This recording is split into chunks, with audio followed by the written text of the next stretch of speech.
Good morning, Africa. Employee development planning is widely considered as a vital part of business survival strategy. But whose responsibility is it? Is it the individual who knows their wants, value, or aspirations as regards to their career progression, or the managers who are responsible for their employees? While ongoing business, that's what we'll be exploring with Memela, who is the Chief Executive Officer of Eduloan. It's a pleasure to have you here.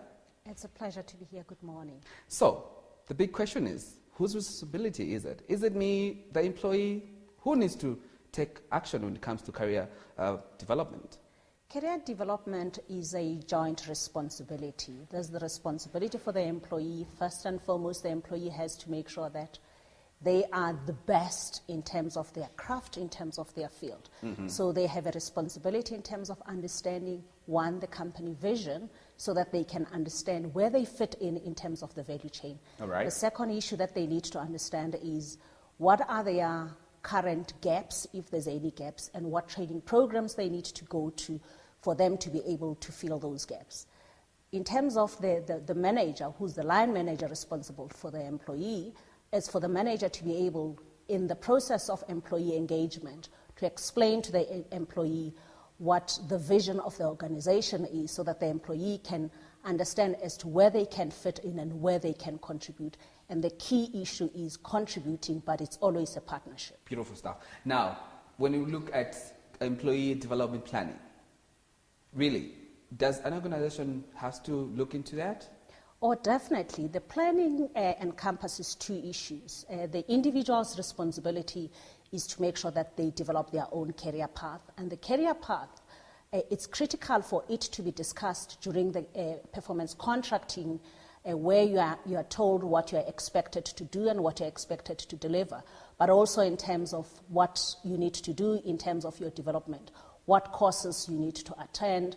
And the courses don't only relate to technical issues, but they also relate to life skills in terms of what attitudes do you need to change, what behavior do you need to change for you to be aligned to the culture of the organization and align yourself to overall to the vision of the organization.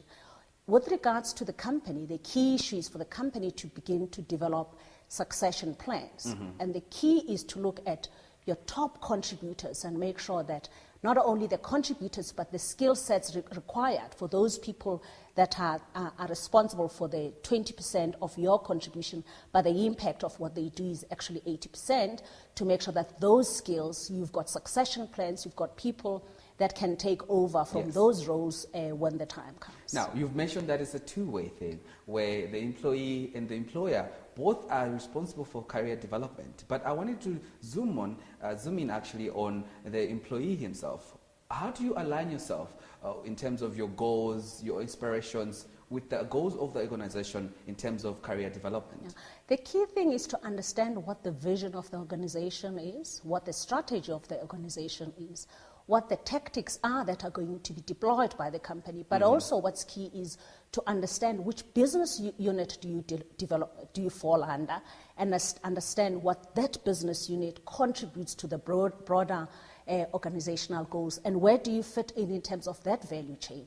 Then you need to understand what are your current gaps, what quality of work is required, because it's not just about the skill, but it's also the quality of the work that needs to be done for you to be able to contribute, and then develop a long-term plan. And long-term may mean a year, it may mean 2 years, it may mean 3 years, in terms of where it is that you need to go and what it is that you need to do to make sure that you're ready when the time arises, because the key thing is to be constantly ready. So you need to develop yourself prior to the need arising for that role to be occupied. For the succession plan. Exactly. Now, when it comes to the organization itself, how do they align themselves to know that the guys that they're working for, actually are in line with what the vision of the company is?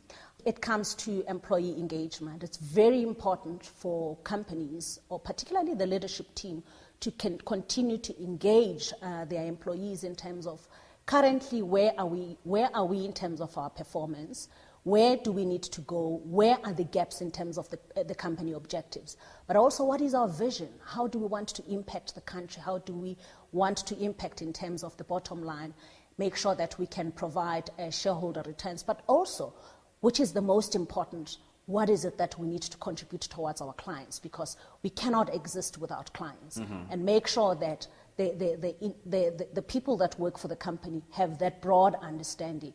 But also for the company, it's important for you to be able to not only survive, but to ensure that you grow and you're sustainable as a company, to understand what do you need to contribute towards the broader community. Is it the African community that we're talking to, Yes. or what community you're talking about, in terms of making sure that you make a difference, because it's not only about profits, it's making a difference, because no company exists or no company goes and registers and say it's because I want to make money. Yes. We actually exist because we want to make a difference in people's lives. And when it comes to balancing the cost of production, because some people would say training an employee always also takes a bit of a budget strain. How do you balance that?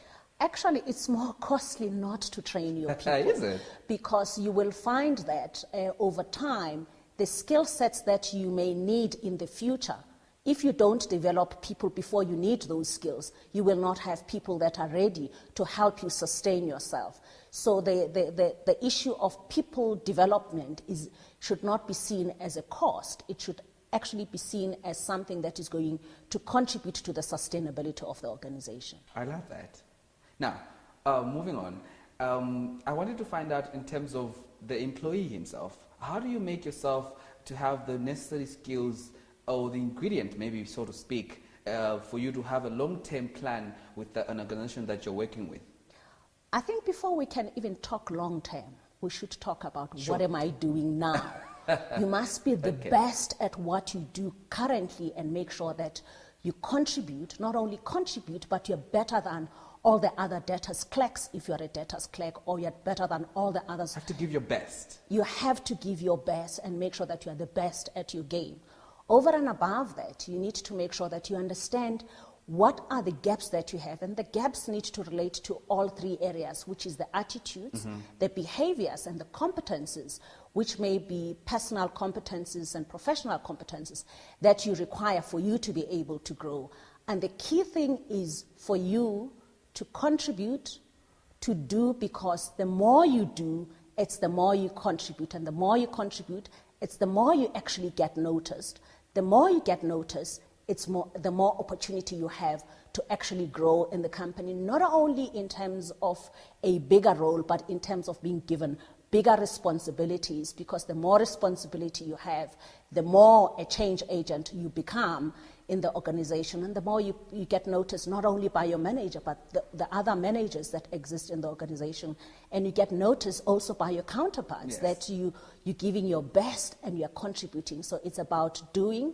The more you do, the more you can contribute. So it's about doing the best at every time, at every level that you're in. And that is at every level. Whether you're a debtors clerk, you're a supervisor, you're a manager, you're an executive, it's all the time making sure that you do your best, you sharpen your saw by continuing development, both at a professional and personal level. And personal growth has to do with life skills. What programs do you go to that help you understand how you can contribute, how you can become a better leader if you're a leader, a better manager if you're a manager, but also in terms of making sure that you understand broadly what it is that you can deliver to your employees that is not only technical requirements, but also how can employees understand some of the social challenges that we have. Do they understand what are the opportunities or challenges that we have in terms of HIV and AIDS management,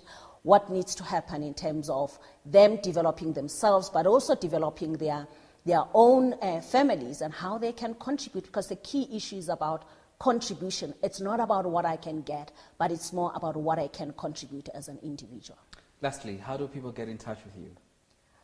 People can get in touch with us from our website, which is at My Eduloan, which is more on our website where you can access us, but you can also access us using our call center and also using our offices. We've got offices in most of the university campuses, but we don't only serve universities, we serve all people that are interested in education. Well, thanks very much for visiting our studios. Thank you very much. It's been a privilege. Well, I'm afraid that's all I had in this segment, but people's development should not be taken as a cost, but rather something that can actually help in terms of making your business grow and to be that successful business that you have. Till next time, have an awesome morning.